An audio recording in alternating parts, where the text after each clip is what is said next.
In our previous video, we looked at the population growth, assuming that the population could grow infinitely without any limits. However, in real life, there's often a limit on your population growth. Your population may be limited by living space or food supply, etc. And so what happens in this situation is that we get this upper limit. Our population begins to increase exponentially, but then we reach a point where we can't really have any more in that particular environment. We call that upper limit the carrying capacity. And in our function for population growth with a limit, that numerator is going to represent our carrying capacity, our upper limit of the population.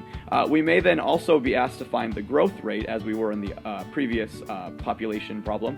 Our growth rate, once again, is going to be represented by the variable k. However, this time, notice the negative sign is in there. Because we want this to be a growth and not a decay, we actually need to take the absolute value of that k value, and that will tell us what our population is growing by. A is going to be just a constant that is given to us in the problem. So let's go ahead and take a look at an example of when we have a limit on our population growth. So once again, our first couple of questions involve us just analyzing the equation that we're given. In this case, this equation models the number of fruit flies that are present in a milk bottle after a certain number of days. And so my first question is, what is the carrying capacity? Well, this is going to be the numerator of your fraction. So 230 fruit flies will be our carrying capacity. That will be the upper limit of flies we can have in this population. We won't be able to get more than that. The population should balance out at that point. My next question is, what's the growth rate of the population? Well, this will be my k value, or more specifically, the absolute value of that. So in this case, if I change it to a percent, 37% will be my growth rate.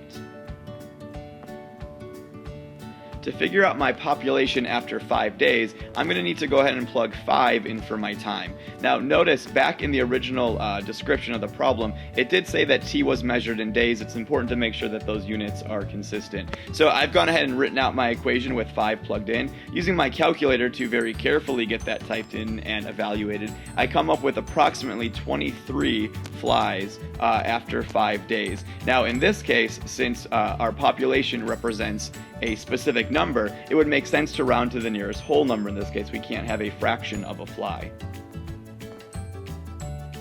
And for my final question, I'm asked to determine how long will it take for my population to reach 180 flies. Well, to do this, I'm going to set my function equal to 180. Notice t is my variable because I don't know what the time's going to be.